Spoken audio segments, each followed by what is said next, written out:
Look, I'm going to tell you this is an absolute crazy story. Doctors draw on paper.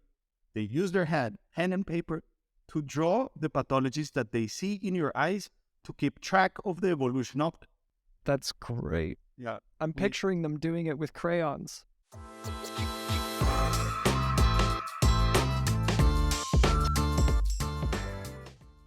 Welcome, everyone, to the Startup Knockout Podcast. I'm your host, Timo Higgs.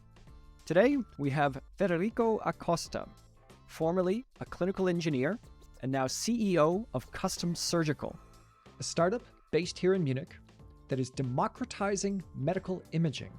We're very fortunate to have him here today. This is going to be a very interesting conversation. Federico, thanks so much for coming on the show. Timo, thank you very much for having me here. It's my pleasure to be on your podcast. I like very much the setup and the things that you're doing over here. I'm so pleased to hear that. Let's get into you, where you come from, your background, your professional career and all that. So you started as an engineer at a clinical application specialist in Colombia and then in Chile. These are very technical positions, and I'm curious what these technical positions taught you that then you could then use as CEO of Custom Surgical. What it gave me definitely was the experience of being with doctors during diagnostic procedures, right? You have to learn all the terms. You have to start understanding what are the types of pathologies that you see in the eye, the different types of surgeries that you can apply to those pathologies. So that was the learning for some time. Also, it came with a lot of technical learnings because I was visiting companies in the United States, here in Europe, to learn about their technologies, to learn how the systems work. That's interesting. So it's almost like you became half a doctor. No, but you not half a doctor, but you get to understand the doctors. And that's the important thing. For example, I get a lot of people from my family asking, I have this thing on my eye. What should I do? And I'm like, I know what you have, so I can recommend to you the best doctor that I know on that subject. So that in itself is pretty valuable especially for all of your friends and family. So you said you were in surgeries there, and in our pre-interview, you had said thousands of surgeries you've been in 15 or more different countries. I'm curious, how necessary was that experience for you to be able to build Custom Surgical? So I think that experience or the result of that experience is Custom Surgical. So I was the only engineer with the knowledge of specific equipment. So I had to go everywhere where this equipment was being sent. My role back then was to certify doctors on the usage of specific machines. So I knew all the technicalities about the machine. In this case, it was a femtosecond laser for eye surgery. So very high-tech, novel machine. So by spending so much time with them and going to all the surgeries, I started to notice certain patterns. And this is what I believe is like the organic way of becoming an entrepreneur, right? Getting a lot of experience in certain stuff and starting to see patterns and finding a way to solve those issues or problems that you're seeing on a regular basis. And while I was going to the surgery, I realized that there were amazing doctors in countries like English Guyana, that I was going to in Honduras, Guatemala. They were doing crazy stuff like operating people with very low resources, like very, narrow, the instruments that they could get. Nothing fancy, but they were operating this type of people, and they were doing amazing stuff. And then I was like, whoa, this is huge. We need to show the world how you do this procedure, because this is something that doctors in other countries could learn from. But to record a video from that situation that is happening under the microscope, it's super complicated, and it is still super complicated. I started prototyping, doing stuff, and that's how I suddenly developed the first product of our company, what we have been selling. That is an optical system that will allow anybody to connect any smartphone to the microscope and acquire microscopic videos or images from the procedures that are being done. So that's interesting. you're getting right in the middle of the process. And I guess, is this an analog process? Is this not digital at all, these microscopes? Or are they digital, but there's just no data coming out of them that is recordable and then shareable? 100% analog. They're not digital. You don't have any recording system. There's also like the ones that have digital cameras, but that's the thing. There's a huge price jump between having a regular microscope that works perfectly and with which you can operate to having a microscope that have recording capabilities. 90% of the microscopes are analog, 10% have recording capabilities. And this is where we are playing on those 90% of the microscopes out there that people used to operate to see everything, but they cannot acquire any data. And we are transforming these 90% of the microscopes into digital microscopes. And this means not only microscopes can record or capture data, but also microscopes that can enhance their functionalities now that they're digital. And how much are we talking for one of these microscopes? Like, are we talking thousands, tens of thousands? 20, 30,000. Oh. If you want to add a recording unit to it, then put an extra 20,000 on it. This is where we are definitely disrupting how the market of digital cameras for microscopy has been evolving during the past decade. Because what you would be paying for a high-end smartphone, you pay for our system, and now you can connect your high-end smartphone, record everything, capture images, capture videos, but most importantly, you can input to that microscope further functionalities that will make it a smart microscope and give it a lot more usages. And this is your flagship product, MicroREC, correct? You are absolutely right. But what exactly are they doing with this that they weren't doing before? How are those images and those features being used? Look, I'm going to tell you this is an absolute crazy story. But until today, doctors draw on paper. They use their hand and paper to draw the pathologies that they see in your eyes to keep track of the evolution of it. So you can't be serious. Actually, these paper sheets with like eyes drawn on them already. So they will draw on top of those eyes the pathology that they see. So if it's like a corneal ulcer, stuff like that, they would draw it and they would say like, yeah, it looks like this, almost this size, boom. And then like you have your drawing on the clinical history, and then it will come in 6 months and they will compare that drawing to what they're actually seeing now. And this is still happening. And actually that's great. Yeah. I'm picturing them doing it with crayons. Well, they use colors, right? So they must. I mean, they want it to be exact, right? Yeah. Well, but anyways, so that's happening, and it's because of this lack of tools. Give us kind of like a specific step-by-step use case. So a doctor now has your MicroREC attached to his system. He's making a diagnosis. He records some images of the inside of the eye. What does he do with those images? Ideally, you as a patient would come. He will sit down. He will examine your eye like he does regularly, but he would also take a picture. And then with that picture, he can track the progression of that illness that you have or of your eye. So whenever you come back in 6 months, you can compare one to another.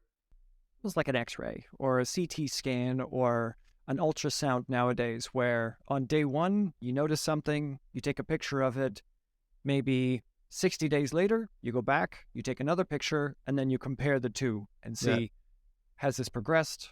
Has it not progressed? But you're doing it now with a much greater level of detail because you're not drawing it in with pencil crayons anymore. If you go to the ophthalmologist currently, you sit down and then they examine your eye and they're like, "Ooh, yes, you have this. Believe me." Stuff, you have this. They try to explain his pathology and that's it. You have only the words of the ophthalmologist. But then if there is an image being captured and you can see yourself that image and understand what or see what is wrong in your eye, that for you is, as a patient, is an amazing tool. What is the response you're getting from doctors when you approach them with your MicroREC product and these solutions? Are they recognizing the value right away and saying, yes, we absolutely want this? Or does it take a little bit of education first before they understand and then they're ready to, integrate this into their work? Our systems are present in 65 different countries. We have sold thousands of systems at this moment. And the way that this has been happening is because first, doctors are a very close community, so there's a lot of word of mouth where they're happening. So the benefits of our systems and the usage of our systems has spread through the community, through word of mouth, and through social media. And that's us being a very early startup, selling a lot of systems without actually investing heavily in sales, without doing lots of cold calling, but just having the customers come to our website and order the systems by themselves, pay them with the cards, and receiving them back home. It's spreading without you having to push, which I'm sure you're enjoying, not having to hire salespeople and pay the extra money to get that out there. Another product that you guys have been creating, which is based with augmented reality, which is something I love talking about. And this is to help train surgeons in cataract surgery. So you and I, when we were talking previously in the pre-interview, gave me a bit of an introduction to cataract surgery, which I did not realize how big of a problem this is. So maybe give our listeners an idea of, first, what is a cataract if they don't already know? And why is cataracts such a big problem in the world today? Cataract surgery is the most common surgical procedure in the world currently. And the reason behind it is that as we age, one of the main components of our eyes is the crystalline lens that we have in our eyes. This crystalline lens helps us focus to the near, to the distance, right? So the fact that that lens is changing, it's becoming like more solid or harder, and also a little bit blurry. So it starts looking a little bit cloudy. And that's the cataract. This starts happening with like around the 60 years of age. As population ages, if people that is over 60 years, they're going to have to go through this procedure at some point in their lives. So this means every single person in the world over 60 years will have to go through cataract surgery. And this is why it's the most common surgical procedure in the world. Now, it is also the main cause of blindness because although we know how to cure it, although we know, we've become real experts on it, there's not enough people to operate all the people that needs this surgical procedure in the world. It's just most people don't have access to the surgery. Is that right? You're absolutely right. And how is your product using augmented reality to help with this problem? How are you helping to train doctors? What we do is that we program mobile applications that enhance the functionalities of these microscopes. And one of those examples is one of our latest applications that is called the MicroREC, Micro Augmented Reality Training. So by having the smartphone on the microscope, we can use computer vision to track different things that are being seen under the microscope. In this case, eyes or models of eyes. So with the camera of the smartphone, we can track the position of a model of an eye. And now that we know at every single moment where that eye is, with augmentations on the live screen, we can point those trainees or student surgeons where to do the different procedures of this surgical procedure. So you should cut over here. You should make this movement here around. You should place the prosthesis in this part. So all of these things, we can do them by guiding the surgeon with real life feedback on the smartphone screen. And the smartphone can tell them what to do, but even most interestingly, at the end, the smartphone can give you a grading and tell you how you perform. That is fantastic. So on the one side, you're basically turning your app into like a living textbook where you've got the augmented reality over top and you're training them how to do it. And then you follow them as they're doing their training and telling them, here you can improve, here you can improve, here you're doing really well. So they get really good exact feedback about how well the surgery is going so that they become better doctors, and not just that they can do it, but that they can do it well. You're training for mastery. Oh, but that was a very nice description, digital. Thank you. Well, I do talk for a living. Yeah. You also talked a little bit before about you becoming sort of producers of data that these large language models like ChatGPT can learn from in order to become really effective AIs. Can you tell us a little bit more about that? Yeah, definitely. And this is a subject that is like super interesting currently, and that a lot of people is talking about. So how do you give these AI generative models all the tools that they need to learn from? And that's the other side of the story where I believe that we are at, right? In our case, we are helping digitalize these microscopes, and we are allowing doctors to capture data or to generate data. So now we have thousands of people capturing images like this in all the different continents of the world. And we are suddenly producing huge amounts of data that we alone can access, and data that can be used for models of AI. And that's the current boom, models as a service. The data that you're creating, on the one hand, first, it's teaching doctors. It's teaching doctors how to be better doctors. But now you're also teaching AIs and help out with, I assume, diagnoses and surgeries and everything. And this is also a business opportunity for you. You have all of this data, and you can use that data to help train these data sets and make them better. As time passes, as we gather a lot of data, I envision a future in which just with your smartphone, you can diagnose pathologies of your eye by yourself, or just asking your mom, your father, your daughter, whoever, to capture an image of your eye. And by capturing an image of your eye, you will have an AI model that is going to tell you, you know what? You have, to a certain extent, something that is uncommon on your eye. This might be a cataract. This might be macular degeneration. This might be a corneal ulcer. You should better go to an ophthalmologist, right?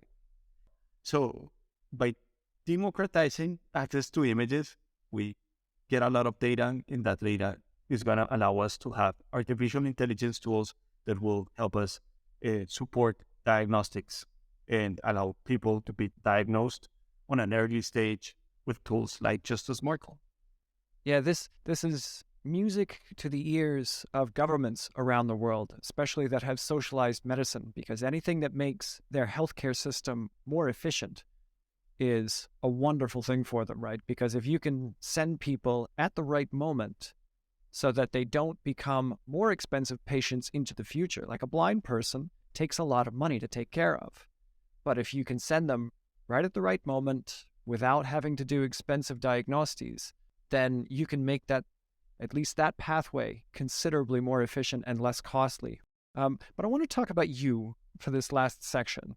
And you have a very interesting background that tied you to Germany. So you went to a German school in Colombia until the age of 18. So you already had kind of a foot in German culture before you came here to do your master's. How was that when you already had sort of a German educational background coming over here? I was thankfully lucky enough that my father really wanted us to have this type of good education over there. One of the best schools in Colombia. So once you're there, you actually in Colombia, different than over here, you start studying when you're 4 at that school, and you stay over there until you are 18.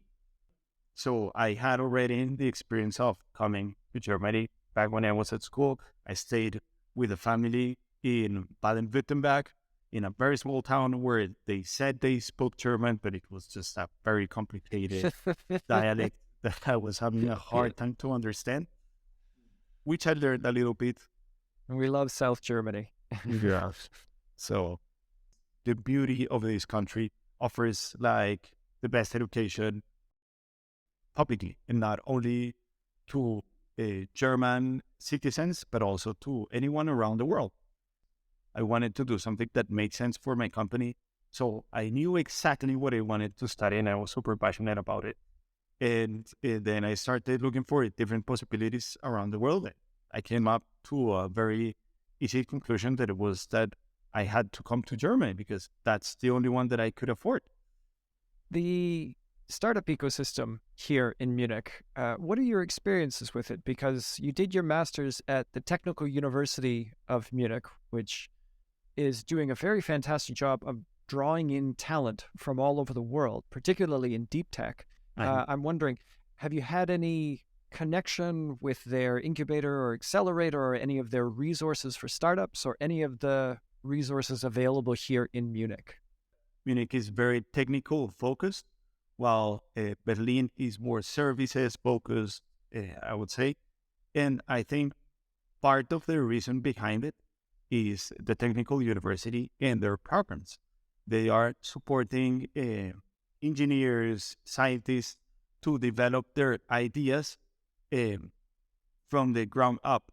For example, there's one that I took place in that is called Entrepreneurs, and where you already might have your company founded, you are seeking that pre-seed investment, and they will help you more on helping secure that seed, helping with your business plan, helping you as an entrepreneur.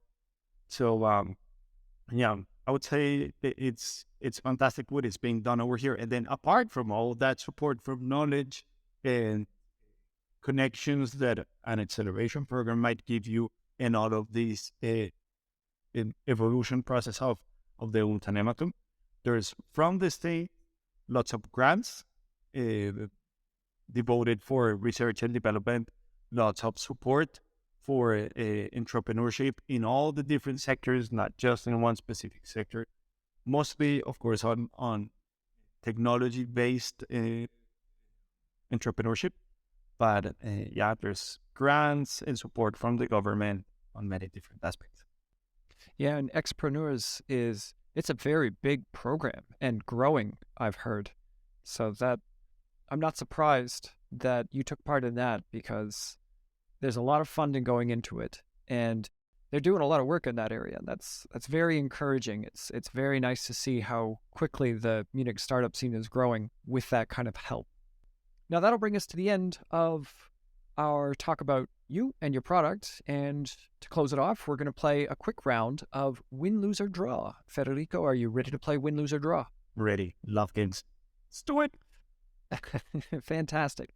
So our first one, Win, Lose, or Draw. AI helping patients, not just doctors, understand their diagnoses better. Draw. But asterisk, because I think AI is not going to help you understand your diagnostics better. It's that's already something that with software by itself we're doing. But AI, super win, and that's going to be the win of the winnest. AI helping diagnose on early stage different types of pathologies. Next one. You mentioned that there are a lot of people, probably in rural areas, who can never get the cataract surgery because, first, they never get the diagnostic. Second, they don't have access to a doctor. So, win, lose, or draw, augmented reality making cataract surgery feasible for non-doctors. It's a loss. It's a loss. Augmented reality will help doctors train faster and become surgeons, like doctors becoming surgeons faster. But augmented reality by no means can support on the surgical procedure to non-specialists. Super red zone. Okay, so that's a loss. And I should probably feel comforted about that surgery remains in the hands of trained professionals. Yeah, that's a good thing. All right, next one. Win, lose, or draw. Cataracts being eliminated as a cause of blindness. It would be a win, but in a very long time. Like, we are not there yet. We are not there yet, but that's exactly what we are working towards. We need to diagnose on time, but we need to make sure that we can pay for the surgery of all these people. Bringing it within reach economically of everyone. Yeah. Got it. Okay, and here's our last one. This is one that's very close to my heart, a hope I've had for a long, long time. Win, lose, or draw. Glasses one day becoming a thing of the past. Come on. You cannot put a single time on this one. I am getting nervous. It's super complicated. That's the whole point of the game. Yeah. Okay, I'm going to go and burn myself by saying we. But you need to allow me to give some context on this. Of course. First, currently there's a lot of debate on how myopia is raising all around the world. It's becoming a pandemic. There's a lot of things happening also with the use of smartphones and tablets that are affecting our vision. So the number is growing, and it's growing at a pace that is insane, right? In the future, we might tackle the problem differently and not even need glasses, because since we are understanding the problem better and there is a lot more awareness, I believe in the future we're gonna strongly tackle this problem to make sure that from a young age we can tackle it, so that when you are in your age or when I am my age, we might not need glasses. That's my bet. I very much hope that you're right, but we won't hold it to you. Thank you very much for playing Win, Lose, or Draw with me, even though it's stuffing you into a very uncomfortable box. Yeah. That brings us to the end of our show. Thank you so much, Federico, for coming on and teaching me about this. So I hope we can follow your progress and Custom Surgical and come back and see how you guys are getting on in not too long a time. Thank you very much. It's my pleasure. It was really, really cool to have this time to talk to you. I'm sorry I get too excited. I start talking more than I should, but probably that's the perfect space to do that. This is the place for passion, definitely. Thank you very much, and take care, everyone. That was our chat with Federico Acosta. Remember to subscribe to our YouTube channel so you can get every video that we make, and make sure to come and find us on social media. Take care, everyone, and we'll see you next week.